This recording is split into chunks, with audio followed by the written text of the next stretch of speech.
sentiu o mesmo desejo, a mesma tentação, mas não pecou. Então o homem perfeito. Só que só um homem não suportaria pagar pela penalidade e sobreviver a ela. Se ele fosse só homem, ele não suportaria. Por quê? Deixa eu te fazer uma pergunta. Quem foi que executou Jesus na cruz? Pilatos? Herodes? Roma? Os judeus? Na sua opinião, quem foi? Todo mundo. Não. Foi Deus. Como assim? O próprio Pai que o matou. O quê? O próprio Deus o matou. Por quê? Vamos lá. Quando Jesus morre na cruz, todo o nosso pecado é lançado sobre ele. Quando Deus olha para o Filho lá na cruz, o que ele vê? Uma bola de iniquidade, de pecados. Já que os pecados estão lá, o Senhor agora tem que punir. Ele pune com o quê? Um atributo que pregador nenhum ensina. A ira de Deus. O que é a ira de Deus? A resposta de Deus ao pecado. Significa que, vamos dizer, a justiça dá a sentença. Justiça de Deus. A ira cumpre a sentença. A ira é um míssil. Imagine que a ira de Deus é um míssil teleguiado. E esse míssil está programado para ir aonde? Onde está o pecado. Na cruz, o pecado está em nós ou está em Cristo? Em Cristo. Então, o míssil da ira tem que cair sobre Cristo. Quem envia o míssil? Deus. O Pai. Isaías 53:10. Foi do agrado do Pai moê-lo até enfermá-lo.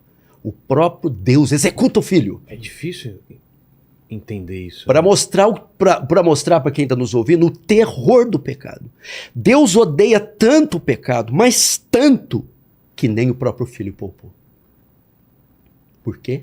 Por causa da sua santidade. Outro atributo. Abacuque 1,13 diz, Deus diz, o profeta diz, tu é tão puro de olhos que não pode contemplar o mal. Quantos pecados bastaram para Adão e Eva cometer para ser banido do paraíso pro resto da vida? 10? 5? 1. Porque o pecado, ele é contrário à natureza de Deus. O Senhor não pode ser conivente com o pecado. Agora você vai entender aquele salmo que você fala tanto. Aquele trecho. Elohim, Elohim, lama sabachthani. Ele brada na cruz. Deus meu, por que me desamparaste? Por que me abandonaste? Resposta? Porque na cruz você se fez pecado, meu filho. Então, ele despeja a ira e mata o seu próprio filho. E com ele, todos os nossos pecados. Os pecados são pagos naquele momento. Aquilo, Vilela, não é um show de terror. Aquilo é uma demonstração de amor. O filho pegando todo o nosso pecado e botando nas costas. Eu suporto, traga-os, eu os compro, eu pago por eles. Mas o preço vai ser muito alto. Você vai ter que suportar a ira. Então ela veio. Imagina, para você ter uma ideia o que é a ira. Imagine um meteoro. 1 milhão de vezes maior que a Terra. Mais pesado que a Terra, vindo na velocidade da luz contra a Terra a 1 hora. E ela vai colidir com a Terra e vai transformar tudo em pó. E ela está vindo. E alguns minutos antes dela chocar com a Terra, um muro, 1 milhão de vezes maior que o meteoro, se coloca entre a Terra e o meteoro. Então o muro, o meteoro colide com o muro. E destilhaça e faz o muro em 1000 pedaços. E aquele meteoro estilhaça e nem o estilhaço toca na Terra. Mas e o muro? O muro não aguenta. Ele se desintegra.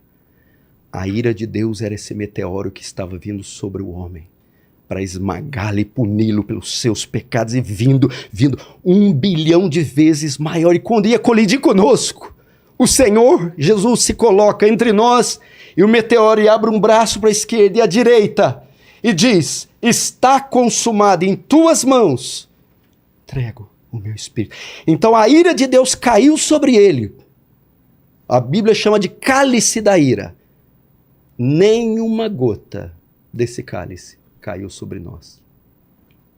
Mas e o filho? O filho não aguentou. O filho morreu. Jesus morreu.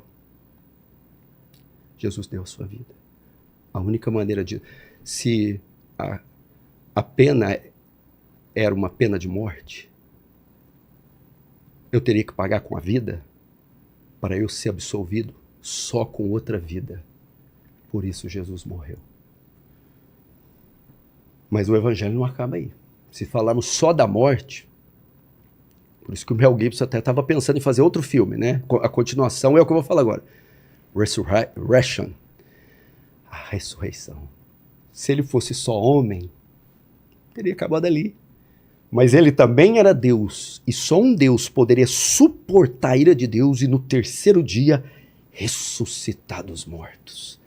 Foi o que aconteceu. Imagina o terceiro dia, havia uma profecia. Foi trancada, foi colocada na tumba. Estava correndo um boato, e Herodes e Pilatos, sabendo disso, mandou redobrar a guarda daquele túmulo. Pode ser que eles vão vir tirar esse corpo e tal. Eu imagino que todo o inferno, até Satanás mandou todos os demônios, os soldados romanos, vamos ficar daquela pedra, ele não pode sair de lá. Mas a Bíblia diz que era impossível. No terceiro dia, ele a si mesmo ressuscitou dos mortos. A pedra do sepulcro rolou de forma sobrenatural. Jesus ressuscitou. Se você for na Meca, tem os restos mortais de Maomé, no Japão de Buda, em Juazeiro do Norte, Padre Cícero. Vai lá em Jerusalém, na tumba de Jesus, procura um fio de cabelo. Você não vai encontrar, porque ele ressuscitou dos mortos. Agora você tem que perguntar, mas por que a ressurreição é importante? Por duas coisas. Primeiro, só um homem não podia pagar pelos nossos pecados, tinha que ser Deus. A ressurreição é a prova da divindade, ele a si mesmo ressuscitou. Segundo, vai morrer por eles aí. Mas quem disse que o Pai vai aceitar esse sacrifício e que ele é suficiente para salvar uma multidão de pecadores? A ressurreição é a prova que o sacrifício foi suficiente e que o Senhor aceitou ele como pagamento por nós. Esse é o Evangelho de Cristo. Não tem nada a ver com casa, BMW, Rolls Royce, cura de caroços, não tem nada a ver. É a redenção de um mundo que está caminhando ladeira abaixo para o inferno. E Deus, no seu amor, eles falam de amor. Romeu e Julieta, tem muitas histórias. Shakespeare, sim, são histórias de amor. Mas o amor desse nível... Outra coisa, Vilela, você tem filhos. Sim. Você morreria por algum deles? Claro. Você morreria por um serial killer? Não. O Senhor não morreu por nenhum filhinho de Vilela. Só morreu por serial sinners. Serial killers. Olha só o que diz Romanos 5. Deus prova o seu muito amor para conosco, tendo enviado Jesus para morrer por nós, sendo nós ainda pecadores. Ele não morreu por bons, morreu por maus. Não morreu por justos, por injustos. Aí está o grande amor. O que ele viu em mim, você, em qualquer um, para que ele pudesse salvar? Nada. Só uma bola de iniquidade. Somos seres cheios de pecados ambulantes. Isso é verdadeiro amor. E o que ele pediu em troca? Nada. Salvação é pela graça. É um presente. Você só recebe. Você não pede aqui o presente inútil, você só recebe. Seu único trabalho é pegá-lo. Você não paga por ele. O Senhor fez isso. Nos deu gratuitamente. Por isso temos que nos curvar diante dos seus pés e adorá-lo. Muita gente diz que o cristianismo é uma religião difícil, cheio de regras. Vamos lá. O Vilela é um excelente pai. Ele ama, ele protege, ele provê, ele passeia, ele beija, abraça. Faz tudo. Quando o papai Vilela fala, filho, faz isso pro papai. Claro, papai. É um prazer. Como é que eu vou negar algo para um pai tão bondoso como você? Pergunta. Quando você tem ciência do que Deus fez por você, e Deus diz assim, filho, faz isso com a tua vida não. Filho, anda por esse caminho e por esse não. Ô Pai Celeste, como eu vou ter dificuldade de obedecer a um Deus que fez tanto por mim? E detalhe, a grande maioria dos mandamentos, elas beneficiam a nós mesmos. É como você não dirija sem cinto. Pô, querem tirar minha liberdade. Não, o imbecil, se você dirigir sem cinto, você bate, vai voar com o pescoço no para-brisa, quebrar ele e morrer. Muitas das leis de Deus vão para nos proteger, para nos beneficiar, só fazem bem a nós mesmos, ao mesmo tempo que glorificam Ele. Por isso que, para termos um cristianismo melhor, uma igreja melhor, necessitamos redescobrir a mensagem do Evangelho. Você sabia, Vilela, que o número de ateus tem crescido no Brasil? Ah, é? O número de ateus tem crescido. Por que pessoas têm aderido ao ateísmo? Porque veja só, Deus é invisível. Já viu? Já pegou nele? Não. Nunca. Ok? Mas qual a manifestação física de Deus na Terra? A igreja. A igreja é embaixatriz, é embaixadora dele.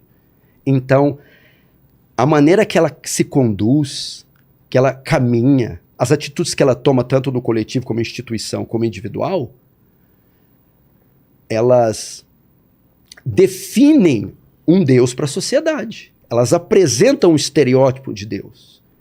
Pergunta, as coisas que a gente assiste no programa de TV. Demônios dando entrevistas em microfones. Escândalos. Milhões envolvendo adultérios. Essa coisa toda. Esse tipo de Deus que está sendo apresentado pela igreja moderna à sociedade. E as pessoas, Deus é isso aí? Eu não quero, eu estou fora. Deus associado a dinheiro, Deus associado a triunfalismo, Deus associado a exorcismo, Deus associado a curandeirismo, a interesse, a barganha. É melhor ser ateu.